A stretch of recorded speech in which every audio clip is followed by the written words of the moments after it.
Hey, good morning. Today is September 24th, 2024. This is the County Board of Supervisors. Madam Clerk, please call the roll. Joe Nevs. Here. Richard Valley. Here.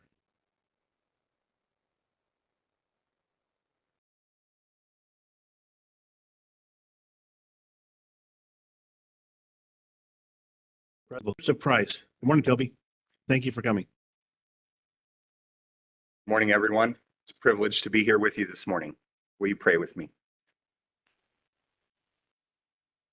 Almighty God, we acknowledge that you are our creator and sustainer.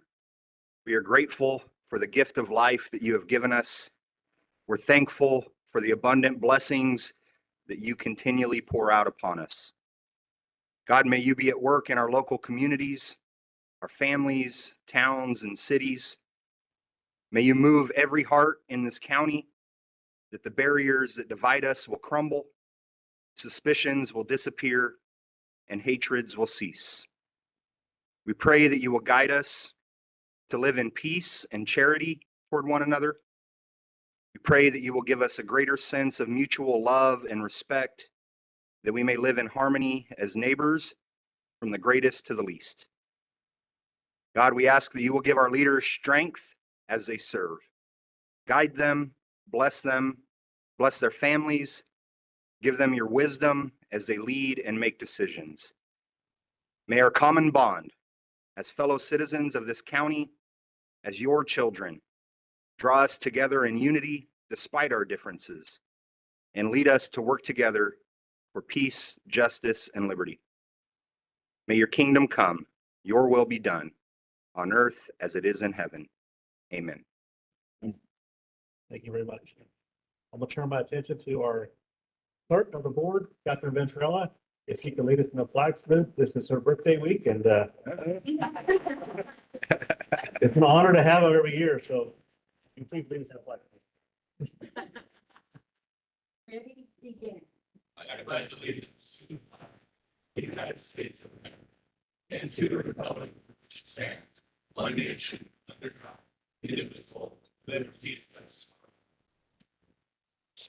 I'm probably going to pay for that. Only lunch and dinner. You know we love you, Catherine. We couldn't do this without Catherine and her staff. They work hard on this all the time, and we really do appreciate them. And this is a big birthday.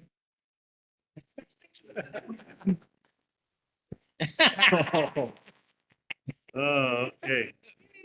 At this time, we're going to go to employee recognition, and we have Kyria Martinez. Good morning, Kyria. Good morning, Mr. Chairman, members of the board, Kyria Martinez, CAO. So before you this morning, we have an item to recognize the Employee Recognition Committee members and volunteers for all their work in making our 2024 annual barbecue a success. The committee members have done an excellent job in making the annual barbecue for employees very popular and well attended every year. They met several times prior to the event to ensure that they were well prepared in planning the menus, the health walk, and various fun contests and music. They also provided coordination of the county's third-party insurance vendors to provide employees a healthier lifestyle. In addition to the barbecue would not be a success without the assistance of the jail kitchen, who prepared all the food, and the help of public works staff who assisted setting up the event. At this time, I would like to share a 2-minute trailer video from our IT department to show. You can stay up there, Doug. It's only 2 minutes. It's only 2 minutes. So at this time, we'll go ahead and play the video. Brian?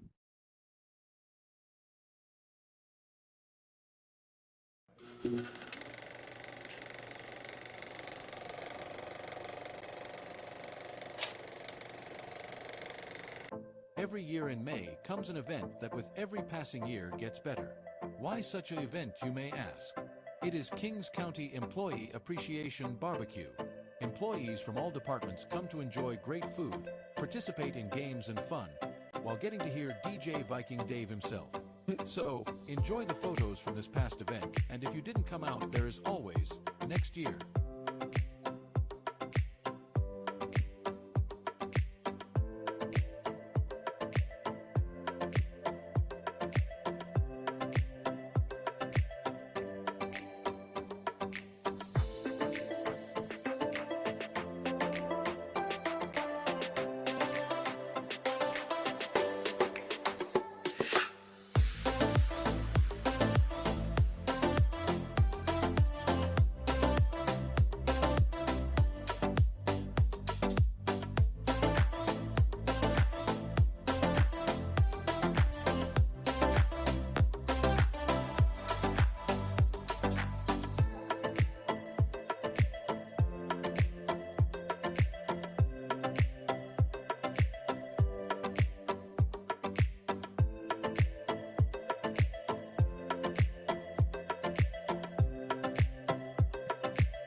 So the full length 9-minute video together in this trailer will be available on our barbecues event page on our intranet.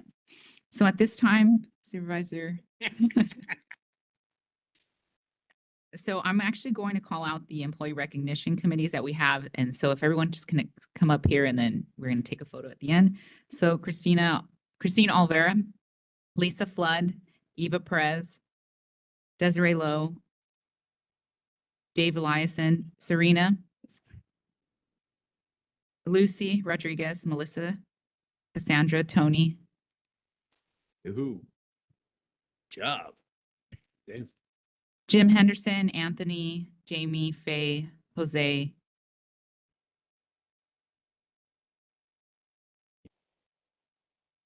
and Serlo. I'm gonna stand up. Morning.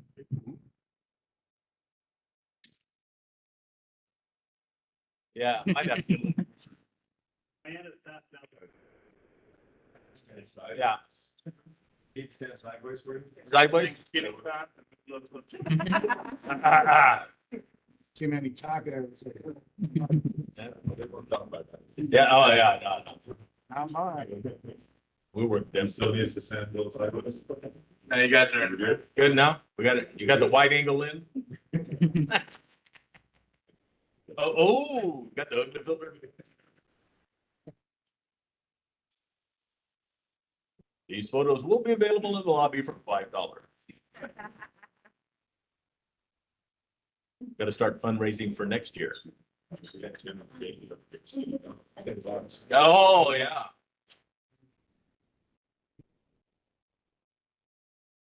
One of a kind, guaranteed to be a family heirloom. I've been a supervisor for 14 years. I've never once been in the barbecue committee. By design, and it works out well. I hope you're new here next year. So. He will. He's always invited. They came down. Yes, I was invited. Yeah. Hey, he's invited to work though, not to eat. Exactly. I can't give orders at home. I can't give them here. Yeah, exactly. Shout out to whoever made the guacamole. That was good. Keep it coming.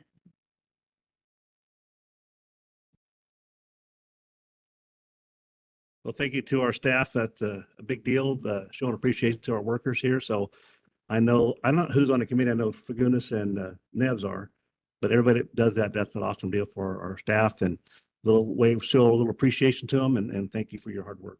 So hopefully do it next year too. Tacos are good, but I still like the barbecue, tri-tip and the chicken. I know Fagunas does the chicken, so. No, I just live it. Okay, that's it. Anything else? No. Okay, so we'll move on now to unscheduled appearances. And any person may address the board at this time, and 2 minutes are allowed for any item on the agenda. I have no written correspondence and no speaker cards. Sweet. There's no one online with their hand raised. Mr. Chairman, I would like to, Card? I do not. Well, not this time. So I actually would like to invite Alex Walker up here.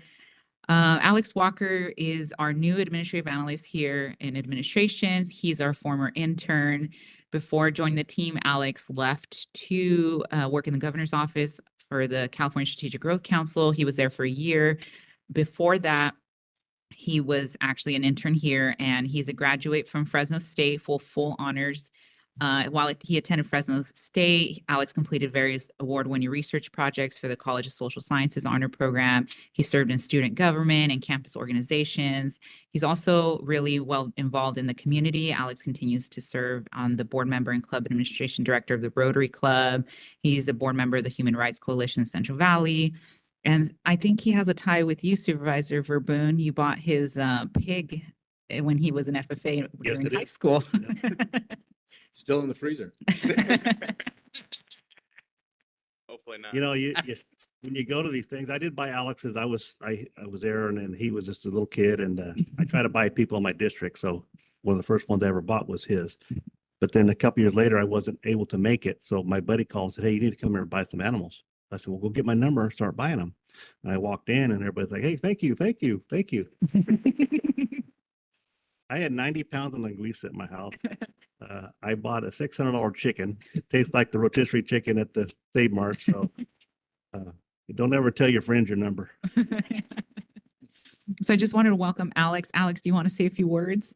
I'll say a couple. Thank you, Carrie, and thank you, board. It's a pleasure to be back. And you might not believe it, I was only 2 inches shorter in high school, but really proud to be back. It's truly incredible. Kings County was one of the best working environments I've ever experienced, and it's partially why I wanted to come back. So thank you for this opportunity. It's a pleasure to serve. No, thank you. Welcome back. Yeah. You could bring your experience working at the Capitol here. Absolutely. We're a little more efficient than they are, but just saying. And I think Alex has some tickets on sale. That's true. Our November 2nd. I got to Tickets plug that a available little for bit. sale after work hours. Man, he's getting good. A little help from Joe. Shall Okay. raise a couple of pigs for the employee barbecue next year. Get them going right now. Yeah, they can do that. They get attached to them. Okay, we have no hands up, no more comments. Anybody in the audience like to say anything? Nothing. We're getting off good today. We'll go to approval of the minutes. Report out of closed session from regular meeting on September 17th, 2024. There's nothing to report. Approval of the minutes from regular meeting September 17th, 2024 as corrected. Item D3, thank you very much, Mr. Chair. I will make that motion. Second. By Supervisor Neves, second by Supervisor Valley. Madam Clerk, please call the roll. Joe Nevs, Yes. Richard Valley, Aye. Doug Verboon, Yes. Rusty Robinson, Yes. Richard Fagundes. Okay. Or in favor, one abstention. We're going to move on now to consent calendar. All items listed on consent calendar are listed as one motion unless a board member would like to pull an item and speak on it separately. Good movement, Chair. Moved by Supervisor Neves, second by Supervisor Fagundes. Madam Clerk, please call the roll. Joe Nevs. Yes. Richard Valley. Aye. Doug Verboon. Yes. Rusty Robinson. Yes. Richard Fagundes. Yes. Okay, 5 in favor. Thank you very much. Move on now to regular calendar, and we have Behavioral Health Department. And Christy, good morning. How are you today? Good. How are you doing? Good. Great. Good morning, Mr. Chairman and Supervisors. Christy Lepke, Deputy Director with Kings County Behavioral Health. I am before you today to present 2 agenda items. The first is to request your board's consideration in approving an agreement with Champions Recovery Alternative Programs Incorporated for adult substance use disorder treatment services for intensive outpatient treatment and outpatient drug-free treatment services, which is also known as IoT and ODF services, effective October 1st, 2024 through June 30th, 2027. Kings County Behavioral Health is contracted with the California Department of Healthcare Services, also known as DHCS, per the board's approval on October 24th, 2023 for agreement number 23-176 to provide drug Medi-Cal services to Medi-Cal plan members in the county service area. These requirements are outlined throughout various sections of the Welfare and Institutions Code, California Code of Regulations, and Health and Safety Codes, all specified throughout the agreement. On October 23rd, 2023, Kings County Behavioral Health released request for proposal number 2024-21 for adult Medi-Cal outpatient services, which resulted in the notice of intent to award being issued January 19th, 2024 to 2 vendors, Recover, which your board approved the agreement through the consent calendar today, and Champions Recovery Alternative Programs Incorporated, which I am presenting before you now. Through this award and subsequent agreement, Champions will provide 3 outpatient substance use disorder treatment levels of care for adult Medi-Cal plan members experiencing a substance use disorder. These levels of care include early intervention, which is in the ASAM assessment as 0.5. This aims to support, screen, and intervene when symptoms are not as severe for diagnosis, but is impacting the individual's lifestyle and has had negative consequences. Outpatient drug-free, which on the ASAM is 1.0 as a level of care. And this includes up to 9 hours of treatment services per week for an individual. And the last is intensive outpatient treatment, IoT, which is level 2.1 on the ASAM assessment criteria, which includes no less than 9 hours, but up to 19 hours of treatment services per week for an individual. Services can include a state-required ASAM assessment to identify the individual's clinical needs and associated appropriate level of care, group and individual substance use disorder counseling, peer support services, medication services, medication-assisted treatment for opioid use disorder, patient education, and crisis intervention services. While Champions can serve any eligible Medi-Cal plan member within the county, through this agreement, Champions will continue to operate the adult outpatient clinic in the city of Hanford and expand an office into Avenel to enhance access to services throughout the county. As a note, Recover, the other provider, will be an additional outpatient drug Medi-Cal provider in the county with a clinic anticipated to be in the city of Hanford as well and a location in Corcoran. Through these two agreements, as a result of the RFP, outpatient substance use disorder services will become available to Medi-Cal plan members within the county through multiple clinics in Hanford, Corcoran, and Avenel, as well as through telehealth services. We're excited for the enhancement and expansion of services, and these two vendors will be doing heavy marketing and outreach during 2025 as they embark upon these expanded locations and services. Additionally, for individuals who have a substance use disorder and are enrolled in the Collaborative Justice Treatment Court program the department co-facilitates with the courts, Champions will provide applicable drug Medi-Cal services to these participants. These services to CJTC participants will also be provided through Recover. Through this agreement, Champions is anticipated to serve a minimum of 220 individuals annually and shall sustain state-required timely access standards of at least 80% of individuals requesting services receiving their first offered appointment falling within 10 business days of request for service. Through Champions' current contract for ODF and IoT services, which expires September 30th, 2024, Champions has one clinic in Hanford, which has approximately 50 individuals enrolled in treatment at any given time and is meeting and exceeding the state's timely access requirement with an average of 8.79 days from date of request for service to the date of the first offered appointment. Lastly, it should be noted that Kings County Behavioral Health is embarking in converting from being a drug Medi-Cal state plan county to a drug Medi-Cal organized delivery system county, otherwise known as DMC ODS County. By transitioning to become a DMC ODS county, among the many benefits is the broad and array of substance use disorder treatment covered through our county's contract with DHCS to include reimbursement for services like, but not limited to, residential services for which only perinatal residential services are currently reimbursable as a drug Medi-Cal state plan county. Currently, Champions provides residential services, but these are not billable services, thus they are covered by other funding sources, which are quite limited, such as the department's realignment funds. The department anticipates receiving state approval to go live with DMC ODS by fiscal year 2025-2026, for which amended substance use disorder contracts will be brought to the board before or during that time. The DMC ODS implementation plan was submitted. It's been a long time coming of us working through trying to get us ready for DMC ODS.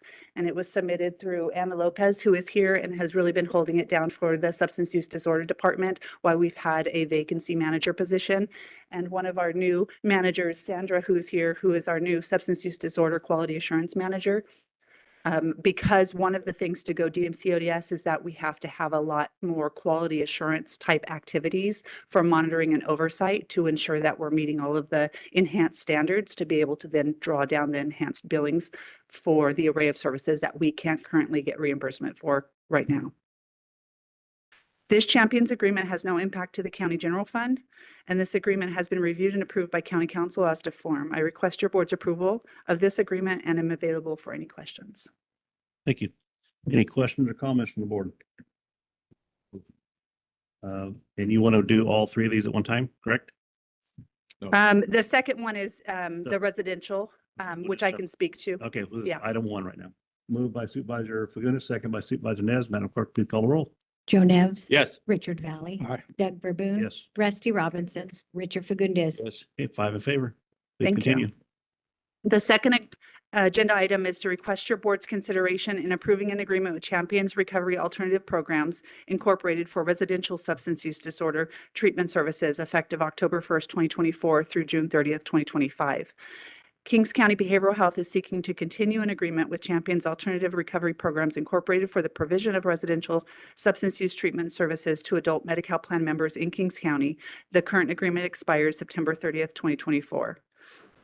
Once the county is approved by the state to be a DMC ODS county, the department anticipates completing a request for proposal process for adult residential, perinatal residential, and adolescent residential substance use disorder services. However, to carry us through this time as we transition to DMC ODS, we're bringing before you today the residential contract for this current fiscal year, and we'll be back to your board for the next fiscal year once we negotiate rates for that year. Per the drug, Medi-Cal, and substance use block grant agreements the county has with the California Department of Healthcare Services, Kings County Behavioral Health must provide perinatal residential services. However, as stated before, all other residential services, though not required nor reimbursable through Medi-Cal, while a drug Medi-Cal state plan county, are funded through alternate sources such as the department's realignment in an effort to accommodate the service needs of the community within the resources available. Through this agreement, Champions will provide residential, women's residential, and perinatal residential services through a location titled Hannah's House, which has available up to 8 beds for women and perinatal individuals. It also has up to 4 beds for any dependent children that those individuals might have. And a men's residential through a location titled Samuel's House, which has the capacity to serve up to 32 participants per day, although this capacity is shared with other agreements Champions has for men's residential services. The substance use disorder treatment and programming services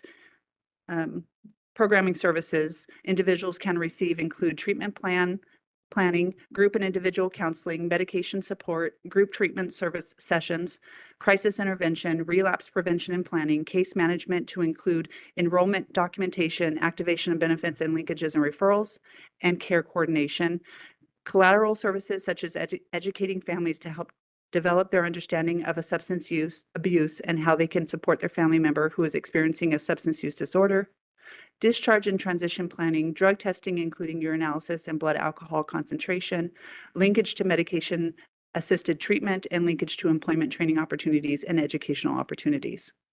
The length of residential treatment varies based on the individual's clinical needs and their assessed level of care using the ASAM criteria.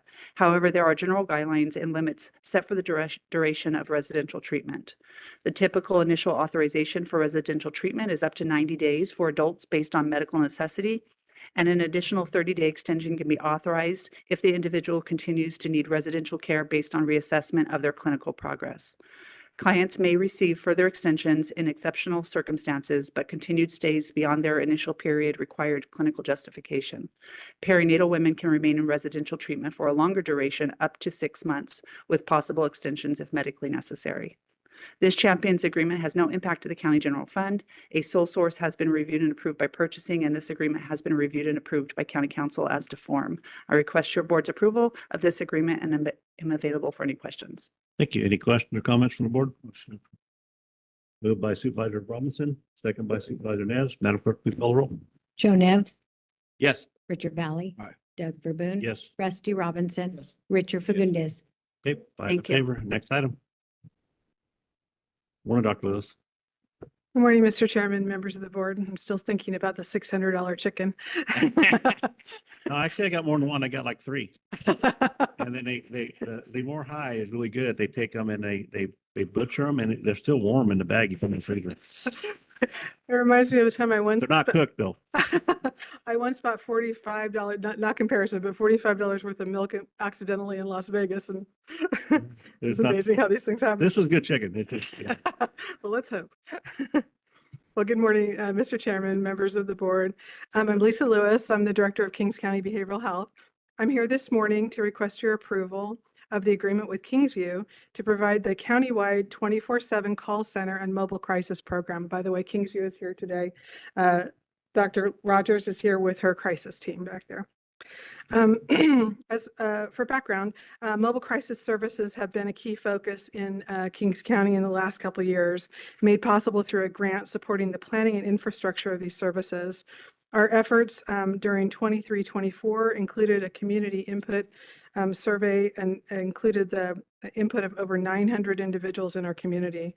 We also did a comprehensive data analysis and a collaboration with local partners, such as the Kings County Sheriff's Department, Adventist Health, Probation, Office of Education, HSA, and Hanford Police, and many other partners in the community. This led to the transition into the infrastructure phase of the grant, allowing us to move forward with selecting a vendor for the mobile crisis program. We presented a grant modification agreement to your board on September 10th, and today we bring the mobile crisis vendor agreement for your approval. Kingsview was selected through a streamlined process through piggybacking on a Tulare County request for proposal. This collaboration allowed for a quicker path to implementation, and Kings County was not required to conduct a separate RFP since Tulare County's awarded contractor participated in extending the proposal to the Central Valley Purchasing Group. We worked closely with purchasing and county council to ensure that all requirements were met during this process, and we worked closely with Tulare County on the implementation of the RFP. The California Department of Healthcare Services recently released the Behavioral Health Information Notice 23-025, mandating that counties provide community-based mental health crisis services as a Medi-Cal benefit. Our prior planning places us in an excellent position to meet these requirements. Under this agreement, Kingsview will deliver comprehensive 24/7 mobile crisis support across the county. Behavioral health professionals will respond to individuals in crisis within the state mandated 60 minutes, aiming for an average response of 30 minutes. We will station one mobile team in Avenel for the Western region and 2 teams within the Hanford area for the Eastern region to ensure timely response. The program focuses on reducing the use of law enforcement and the emergency room, providing person-centered, trauma-informed care to stabilize individuals in the community when possible, and also to connect them to appropriate psychiatric hospitalization and services as needed. Additionally, Kingsville will operate a 24/7 call center, providing one easy-to-remember number, and this is a new number for our county. It'll be 24/7 help. This one number will allow community members to access behavioral health services, so connection to outpatient services, mobile crisis response, so calling crisis, and the warm line support. They'll call one number for this, and our former 800 number will be forwarded to this in the future. So this will be the one number for everything. The number will be operational January 2025 and will be widely advertised. So let me make that point. It's not going to be operational till January 25 if this is approved. So it's not operational today yet. We're currently using our old 800 number, but that will be operational in January. Kingsview will also offer placement support for individuals requiring inpatient psychiatric hospitalization or other care, and assist in discharge planning as they do now, and provide support for conservatorship, investigations, and hearings.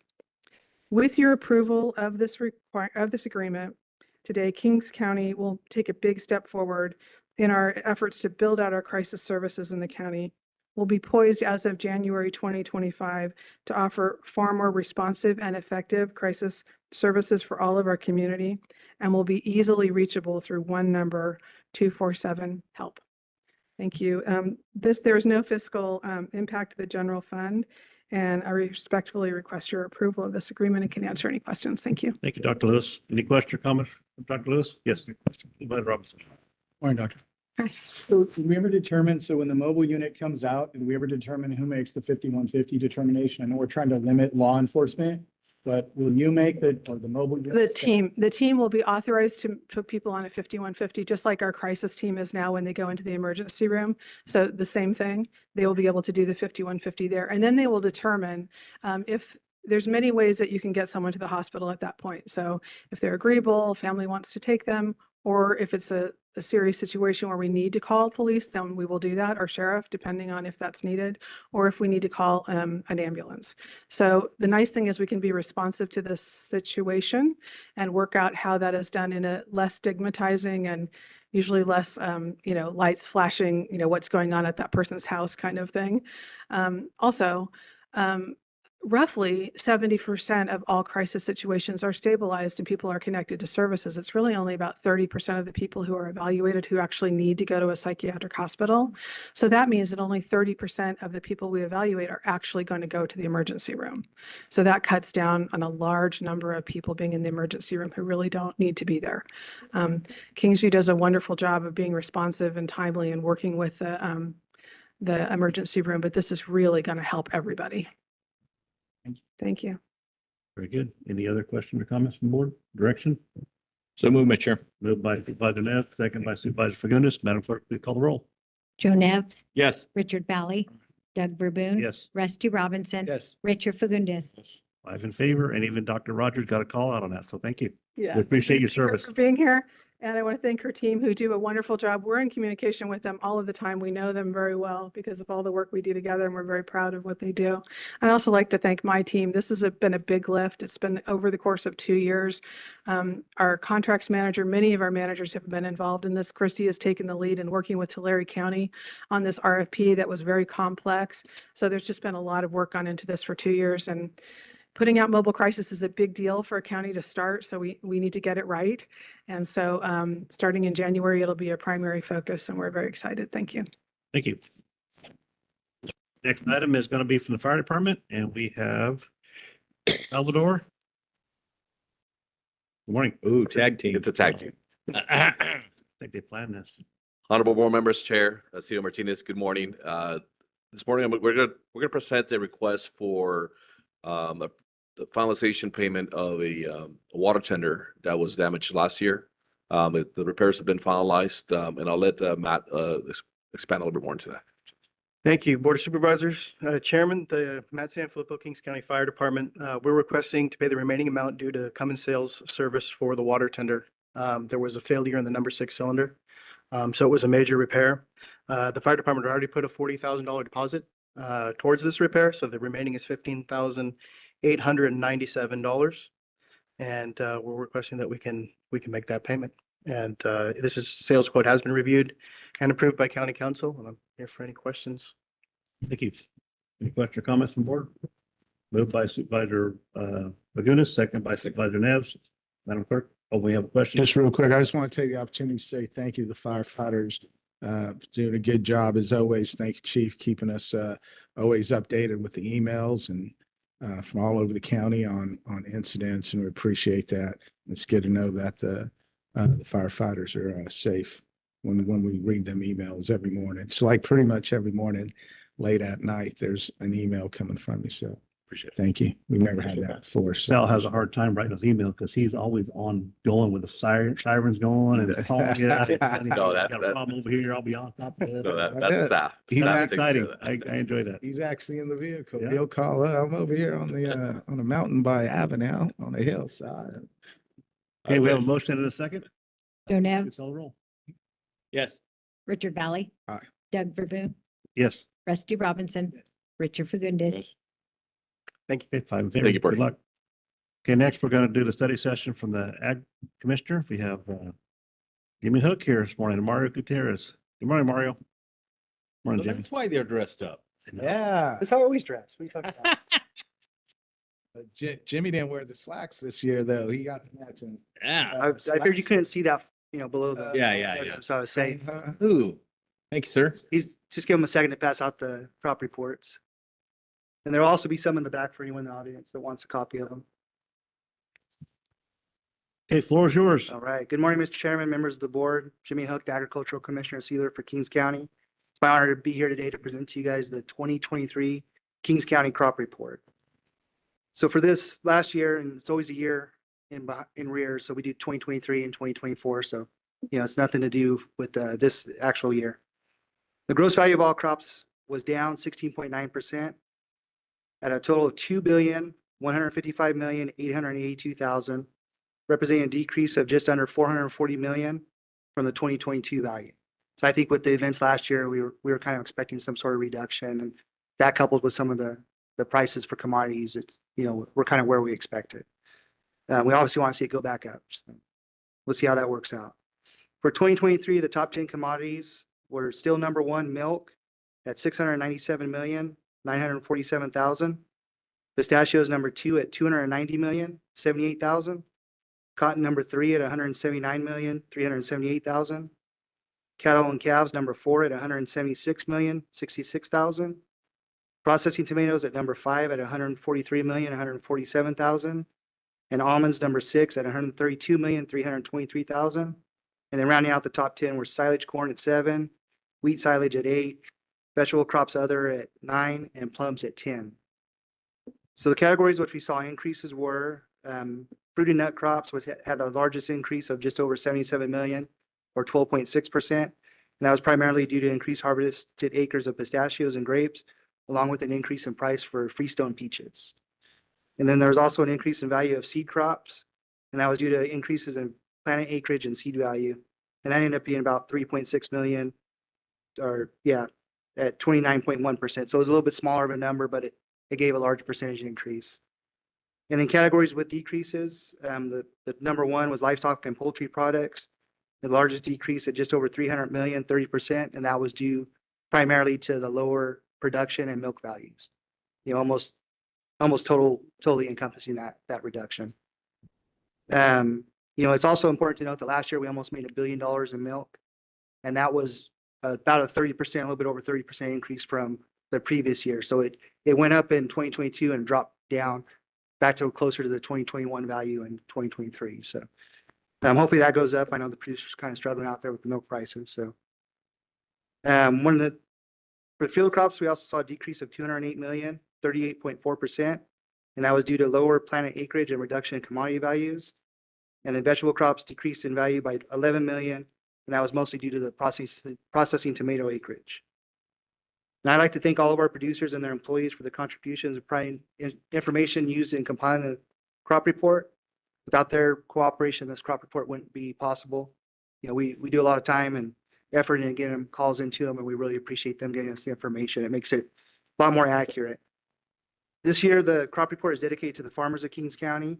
And there's many farmers in Kings County that have been here for multiple generations, and we've incorporated that into the crop report. And I'd like to have a special thank you to the families that contributed to that. The Boswell family, the Dutra family, the Jacomazzi family, the Hansons, the Newtons, the Stones, and the Verboon family. What's left of them? And I'd also like to special thank you to the Kings County Historical Society. They provide a lot of pictures and information. And I'd also like to thank Deputy Commissioner Mario Gutierrez and his team, with a special thank you to Julie Henderson and Janet Trujillo for their work in putting this report together. You know, it's a lot of numbers, a lot of calculations, and you know, fine tuning. So, you know, it's pretty big endeavor. The information will be available on our webpage, and we have crop reports dating back to 1941 on there if anyone's so inclined to go look at them. You know, they started out as 1 or 2 pages. We've progressively got better from this year. As you see, this year you guys got a nice booklet. We couldn't afford to print too many of them, so let's not distribute those out too much, but they're online and we can always print paper copies when we run You out need of help with the budget? We could talk to Curia for you. them. Maybe offline, we'll talk another time. Yeah. But now we're doing okay there. And I'm available for any questions or comments. No, thank you very much. I know you called me, asked for some pictures, and I had some, but it's really kind of cool to see that because there's a lot of history here, especially the families. Myron Dutra has Yeah. every utensil ever made to farming. Yeah. Boswell came in later and did a lot. Hans family was there early on. Mhm.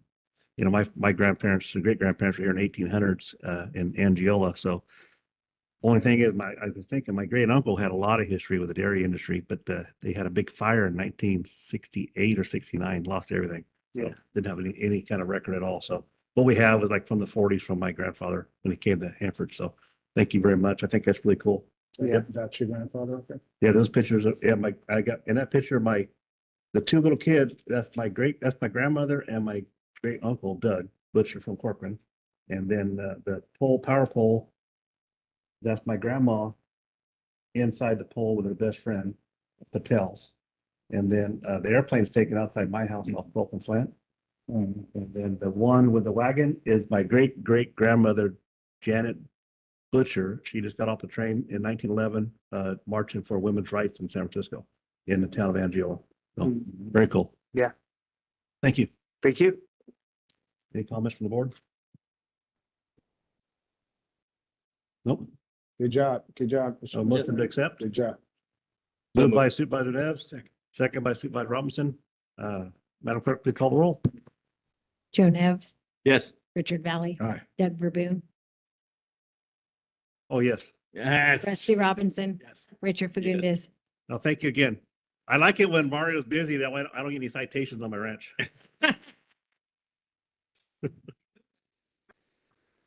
Oh, Oh, that's worse. yeah. Hey, can you go to my primary care physician? I think that scale's weighing heavy. The one in the clinic too. Okay.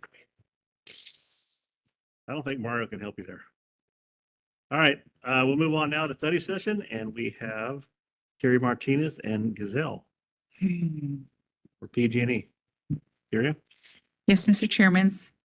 So at this time, we are actually going to receive an update from PG&E on the Fox home runs in Corcoran. This is just an update, so no action item is going to be requested. So at this time, I would like actually to introduce Nathan Alonso on the behalf of the local government affairs from PG&E. Thank you. Good morning, Chairman Verboen, supervisors, Carrie and team here at Kings County. Nathan Alonso, your local government affairs representative for Pacific Gas and Electric. This morning, we want to give an update based off the last conversation we had several weeks ago on the Fox Run home development by D.R. Horton in Corcoran. On September 10th, we were in front of the Corcoran City Council providing an update on next steps and what we're doing to energize this community. We were able to share that by Thanksgiving, we anticipate that this community will be electrified. With me today this morning to give some more details as to our progress and the folks working on it directly. I want to introduce our team at PG&E. With us is the Regional Vice President of the Central Valley, Joshua Sims. Senior Director over all of PG&E Service Planning and Design, Matthew Ventura. Senior Director of all of Government Affairs at PG&E, Anna Brooks. And then our leader on the ground helping to move the ball on the Fox Run development, our manager for service planning and design, Vanessa Lara. So at this time, I will bring Josh up to give some more details on our timeline and some of the work that we're doing and what it took to get it this far as getting Fox Run electrified. So Josh. Morning. Morning. Thanks, Nathan. And good morning, Chair and County Board of Supervisors. Appreciate the time, the ability to be here with you, and also to the community of Kings County. As Nathan mentioned, my name is Joshua Sims. I'm the PG&E Vice President for Central Valley. I'm a neighbor just in Fresno County where I live and I work, and I cover the Central Valley, the counties, 13 counties, starting in San Joaquin or Stockton, all the way down to Kern County and or Bakersfield. And just once again, appreciate the opportunity to provide an update here. As we were, my team, we were at the city council meeting there in Corcoran on September 10th. And we were excited that we did receive the design from D.R. Horton, and that's what we needed. We took it and we ran with it immediately, really, to go get what was needed, a critical next step, and that was reserving the land rights needed for the easements to serve Fox Run. So I'm happy to announce that we received those on September 19th, just last week. Also, the permits needed from the city of Corcoran, and we are ready to move forward with the project. So like all of you, our goal is really to help with home ownership, the goal of home ownership to these deserving families. The team is working diligently to provide and to deliver on these projects. And we actually have some more specific details on our operations that our team is working to deliver on. I have Matt Ventura with us here. He's our senior director. He's working directly with the team closest to the work, and he's going to provide some operational updates. Thank you. Good morning. Morning, Chair, Supervisors. As Josh mentioned, my name is Matthew Ventura. I'm the Senior Director for what we call Service Planning Design, or what I like to call just new customer connection. So I support the entire state and am responsible for hooking up new customers. So as Josh mentioned, kind of what has happened to date. So we've received the land rights, we've received the permit. So generally speaking, I consider the project to be on track with our commitment to deliver power to the community by Thanksgiving. What I wanted to highlight for you all is the things that are required still yet to go and what you should expect to see. So where we are right now is that we did just conduct a site walk and a pre-construction meeting with D.R. Horton. So that was yesterday on the 23rd. Where we are, what that means, that's kind of the kickoff of making sure that we are in alignment and understanding what each other needs to do between D.R. Horton and PG&E in order to energize the community. Right now, D.R. Horton has the critical path for the schedule. They have some construction activities that they need to complete between now and the end of October. What that amounts to is that first, they do need to pay their contract. They are promising to pay today, so we expect to hopefully see that check clear. After payment, they do need to trench and install around 400 feet of conduit. They do have some issues that we've already identified with meter installations, and so there'll be some corrections being performed, so that way they'll pass all final inspections. That is another step, is to actually pass the final inspections. Many builders do struggle at that step, and so we're trying to work with DR as we go to limit any rework that they might encounter. Once they're complete, we'll mobilize on the site. Our plan is to be there, and you'll see our trucks approximately the first week of November. We have about 2 to 3 weeks worth of work, inclusive of setting poles, replacing poles, pulling wires, pulling the cables, setting the meters, et cetera. And so once that's complete, that is, I want to stress that that is not the end and where people get to move in and on Thanksgiving. And so as we mentioned to the city of Corcoran, at that point, there's going to be some additional things that DR and the city will have to speak to as far as timelines and what exactly to expect, but we should be out of the way. And as of this morning, we are still on track for that Thanksgiving. No, thank you very much. Appreciate it. Well, that's the quick and high level update as to where we are at Fox Run. But as always, we'd love to answer any questions that you may have specific to the project. Well, thank you. Any questions from the board? I know for myself, I just finished 2 major projects on my ranch. Started in 2017, gathering data. It takes a lot of time. You have to have a year's worth of power bills to transfer over to solar. Then I went and I upgraded my wells, and I had to put a new well in from diesel to electric, and it takes time. You got to have patience. And a buddy of mine and I signed up the same day. He wanted to go underground, but he didn't say that when he asked for his permit. And I did mine at the same day, same person did both at the same day. 2 months later, when he got his review of his permit, he said, "No, I want to go underground." Well, he didn't say that. Well, my project's done, and it was done in April. His project has just now been approved for the underground. They approved to put the white the flat rope in there. So you don't have time to make a mistake, especially during COVID times, because things take a lot longer. So thank you for being there. I know that when it's done, it's done. I don't have to do anything else to it. I just pay the bill. So. But I'm happy to turn it on because it's actually a big savings for me. But yeah, you got to pay a lot of money up front I had to purchase the transformers. I had to sign a contract to pay for the power, to be run a quarter mile. And I couldn't afford all that. So you guys had a program where I could pay half, but it's non-refundable. So I want to thank PG for what they've done just for me. And I know that the Fox Run development, I think there were some steps that people assumed things were going to get done without anybody putting a deposit down or getting some plans in place. So thank you for coming forward and doing what you had to do. Appreciate it. Mr. Chairman. Les Valley. Yeah, no, good morning. I want to say thank Josh and Ann and Mr. Ventura and Nathan for being here this morning. Appreciate you guys. I know we've done a lot of work together, and I do appreciate that you guys came to Corcoran, met with the families. We had a couple of meetings together with the families. The last one at City Council, and I know it was unofficial, but I appreciate what you shared with them and showed some compassion of what they're going through on there. And the news of the Thanksgiving power up a couple of weeks ago, I know the families walked away with that feeling good about it, right? Obviously, they wish they were in their homes already, but Thanksgiving power up compared to 3 to 6 years, that's a big difference. And I do want to say, Mr. Chair, that things really changed when Anna and Josh came in the picture and came to Corcoran. I appreciate them coming and moving that up in the level of attention that is on the project now. So, and good job, Nathan. And I appreciate the updates. We're getting updates from Nathan, from DR Horton, and it does sound like everything is on time, maybe even sooner than the Thanksgiving. I'm hearing about the first week in November. And I do want to, I would like to get a heads up, because I've never seen the power up before. I know that probably takes a couple of days, but I do want to see when the trucks come in. I think that's going to be an exciting moment. Anytime I've been out there, you've been out there, Nate, and it's just, there's no one out there. It's just the empty homes. I want to see the excitement and the energy coming in and see your crew come on in. And so I appreciate that. And I want to thank staff for all the help and the board for the support.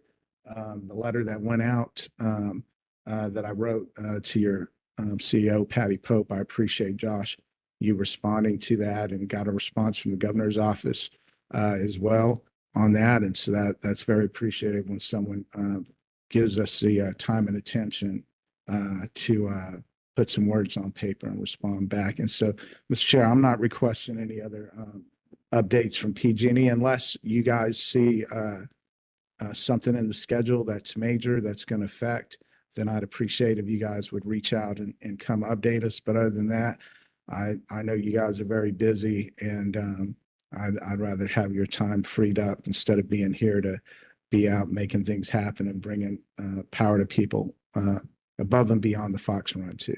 And lastly, I'm looking forward to the day. I hope that, once this gets going, that I'm happy to work with some friends. I want to sponsor a neighborhood barbecue out there, and maybe we can come out and, spend an hour or two with the families and serve some burgers or something on there. So thank you guys. Appreciate you. I know when they were putting the power poles into my ranch and the crossbars up and running the wire, I went out there, took every worker a bag of walnuts.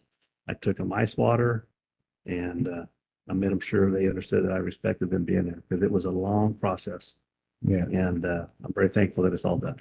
And we're just the very public face to what is hundreds of coworkers working on this project behind the scenes, and they are working to make sure that we can get those families home for the holidays, and that we're doing our part in helping to make sure that Corcoran stays a community where home builders and economic development continues to happen. But a huge thank you to all of you, to Carrie and the team here at the county, the city of Corcoran. Greg, the city manager, has been fantastic to work with. Like you said, Supervisor, the governor's office, legislators, local staff for legislators have all been engaged and part of the process in making sure that they're staying informed, offering their resources as much as they can to help move this along. And I think this was a big Kings County and multi-layer of government and private sector push. So. But there's still room for error, because you're not dealing with, that's not 100% PG&E. You still got the DR Horton has to run their lines to your specifications. If they skimp any on that, I know I had my solar project, it was all done, ready to be turned on, and they didn't put the right size wire from the pole down to the meter. So that took another 3 months. And then when that project was done, we finished up, we went to the other one, and I had to prove that I had the specs done on my end correctly, and my guy didn't turn it in, and it took another 6 months. So the mistakes were on my end, the people that I hired to take care of myself. So PG&E was really good once I met their qualifications to get the project done. So when you involve other people, there's always a chance for a mistake to happen. Yeah, and thankfully on our end, we've got an entire team dedicated to this. We are meeting with DR Horton. We have a standing meeting with them every Friday. I know that Vanessa and some of the leadership and service planning is talking to them multiple times a week. So we're doing everything that we can to outline our expectation, what our standards are, so that when we receive product or when we receive plans or work, it's to our standard. And we're doing what we can to make sure that no more bumps in the road. So, Mr. Chairman, I do want to, Nathan reminded me, I do want to thank Greg Gatzka, City Council too, City of Corcoran. They're updating as well. And I know after the power up, there's usually about a 45-day window of things that need to be done. And I understand that you guys are looking at that 45 days with Horton in the city to allow maybe some inspections that would normally take place with power, but you guys are doing a lot of things to minimize that. So we know, and the families know, that just because you guys leave November 5th or 6th, leave Corcoran, there's power that they're not moving in on the 7th or the 8th. There's still that window. And so thank you for educating me on that as well. yeah, well, thank you for highlighting that. We'll get things powered up, but then there's still a last bit of runway left for Horton and the city of Corcoran to land the project and make sure that keys are in hand and getting folks in their doors. Well, it also takes a person that buys a home has to do the application to turn the power on. We're past the blame game. We're past the blame. We keep trying to end this thing on a happy note, Doug, and you. I'm trying, You know, I'm trying to be positive. it is, but there's still a lot of work to be done. And when it comes down to, once you get power to it, you still got to put your deposit down for your meter. Yeah.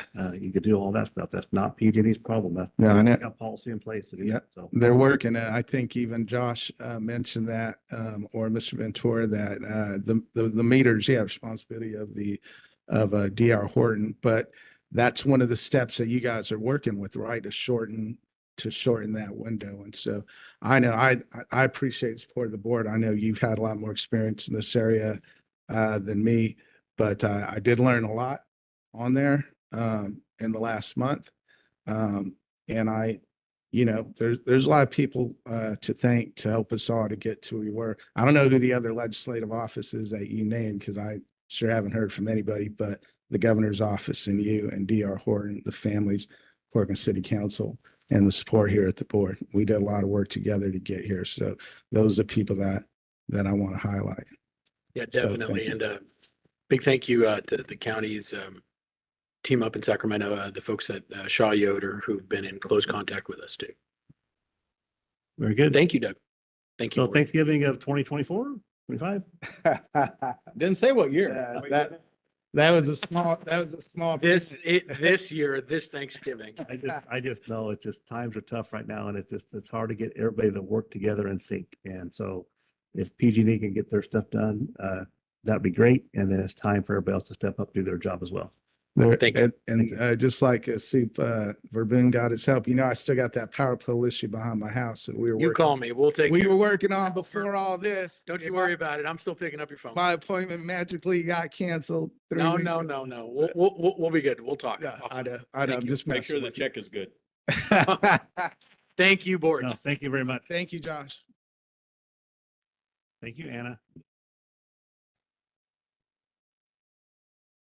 Okay, we'll move on now to, that's it. Board member announcements and reports. Supervisor Neves, you want to go first? Thank you, Mr. Chair. The Kings County Health Clinic, the staff clinic is available now for seasonal flu immunizations.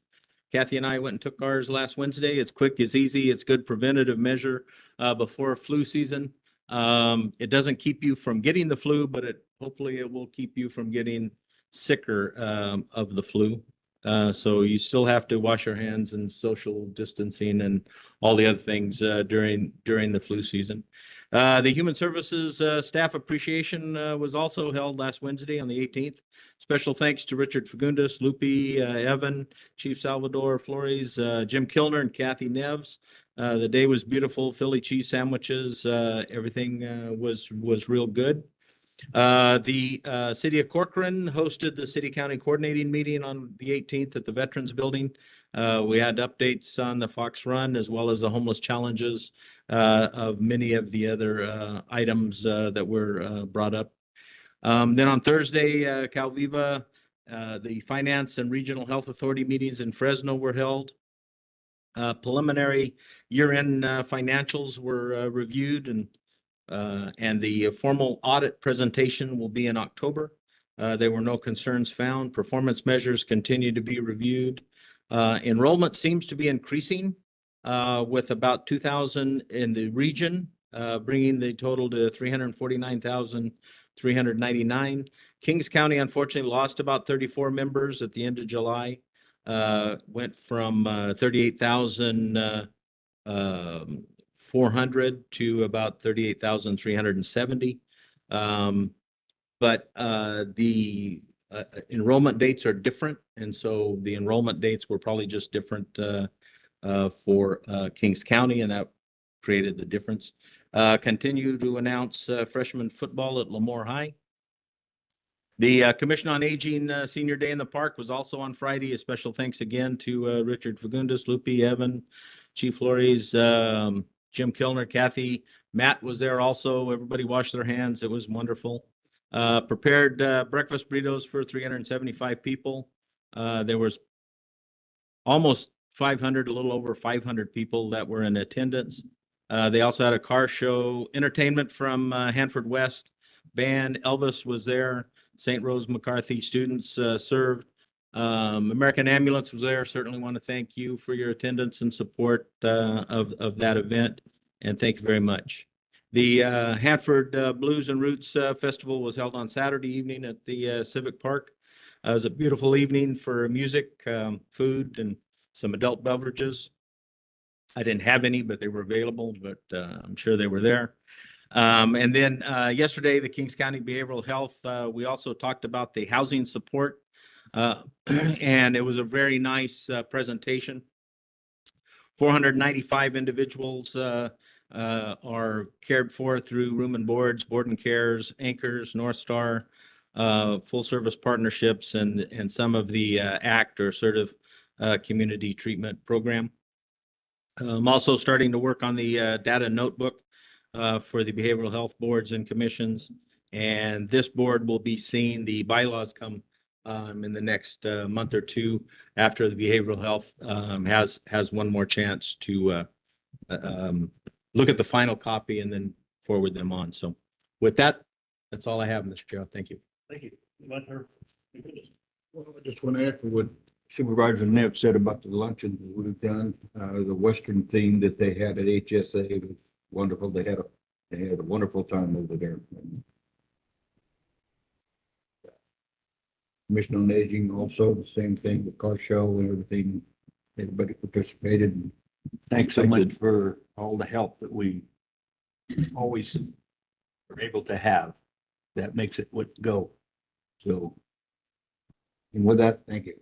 Evan did bring some extra potatoes. There was a little bit of issue with the potatoes. My wife, but these are freeze dried, so we can hold these up. All we got to do is put warm water in it, and we'll fry them up, and we'll save them for next time. Thank you, Evan. Yeah, I love those. That's from Costco. Huh? Exactly. Yeah, those are the good ones. Thank you, Mr. Chairman. I want to thank Mr. Chuck Kenny and Catherine. We identified a gentleman out of Avenel who's looking to bring before the board for an appointment to the Planning Commission out of District 2. I think that's going to be good for Avenel with a lot of the positive things they have going on out there, and just have an opportunity to have access, I think, would help the city and on the county side. And the Corcoran City, well, the city county dinner that was mentioned. I want to thank City of Corcoran for the good food. I think we all had a nice dinner. Greg Gatska, city manager, his wife Lynette made some homemade pies, and those were good. Those were good pies. A lot of people talked about that. It was a long meeting. We didn't have enough time to make it to Lake Bottom afterwards, and tip a glass together. They closed a bit early that night, and we ran late. On Friday, I had to go to Selma. Well, I went to Selma to meet with Mario Santoyo and about 4 other officials from High Speed Rail. They're going to be coming. I'm sure Carrie is going to mention it, but they're going to be coming to our board meeting, I think, next week, or at least the week after. They're going to come give an update on all the construction that we see. And I was honest with them. I told them, hey, look, as you're driving up and down 43, I don't think none of us know where the alignment actually is, because you see just construction to the east and the west. So I asked them to do a nice simple overview of the alignment as it runs through Kings County. So it was a good long meeting with them, and it was good to see Mario Santoya again. I want to report Operation Gobble off as always. The phone calls for funding for it. The people who've been funding us for the last 24 years or so, they're always quick to write the check. Our fiscal agent is Corcoran Emergency Aid again, and Operation Gobble will take place on Monday, November 25th in Corcoran and Home Garden, and Tuesday, November 26th in Avenel, Kettleman City, and Stratford. So working with Jose Ramirez, world boxing champion, as always, for Avenel and Stratford. And we look forward to making this the biggest Operation Gobble ever. And as always, everyone's invited to come out and help hand out the birds and see the families. So this year, the Operation Gobble, we always dedicate it to somebody. This year it's going to be dedicated to my mother, Jenny Flores, who was always out there with us, always quick to come out and hand out the first bird. Even when she was old and frail, she liked to be there. Even if she was just in the car in the parking lot, she did not miss it. And so I look forward to that. And I think that is about it, Mr. Chairman. Look forward to being with everyone the next couple of days in Bakersfield. Thank you. Supervisor Robinson. Let's see, last Wednesday through Friday, I attended the RCRC conference with Supervisor Verboen. We discussed legislation and we raised over $110,000 for charity. Speaker Pro Tem Mike McGuire was there, Senate Minority Leader Brian Dolly was there, and Assembly Minority Leader James Gallagher spoke. Also, we received a heart-wrenching presentation from a former Japanese mayor who lost his wife during the Fukushima tsunami in 2011. But there was a following kind of an inspiring story that followed that, which is a boat washed up in Crescent City 2 years later. And they determined that it came from this little town. I'm going to butcher the name of the little town. It's Rikuzentakata, Japan. At any rate, they determined that in a couple of days. They restored the boat in Crescent City and they sent it back to Japan. Some of you may have heard that story before, but then they became sister cities. And so it's been great. The students have actually traveled back and forth. They keep in correspondence with one another. So we raised another $31,000 for them. So it was sad though. The saddest part was he had to determine when the wave was coming if he was going to go looking for his wife or perform the duties as mayor. And he chose the duties as mayor, but as the presentation kind of unfolded, he was teary-eyed the whole time. So it shows some of the sacrifices that all of you have to make with your jobs. So thank you. Oh, very good. And we also donated to the basket. We donated Lake Bottom Moonshine and some Raven Jerky to help go with the basket. It's got airfare in it. It's got all kinds of stuff. They're going to do a memorial next year in the town in Japan.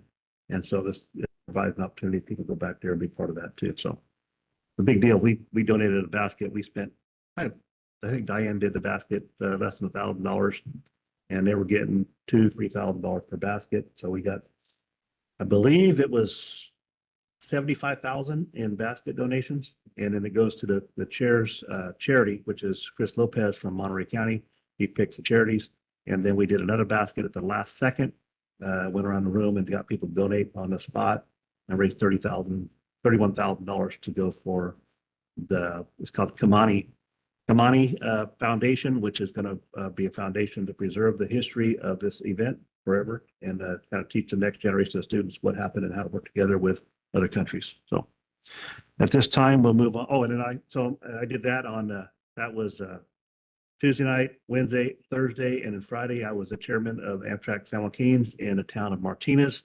I think I got set up. It was 44 people spoke against us closing down closing down the Antioch station to build a new station in Oakley.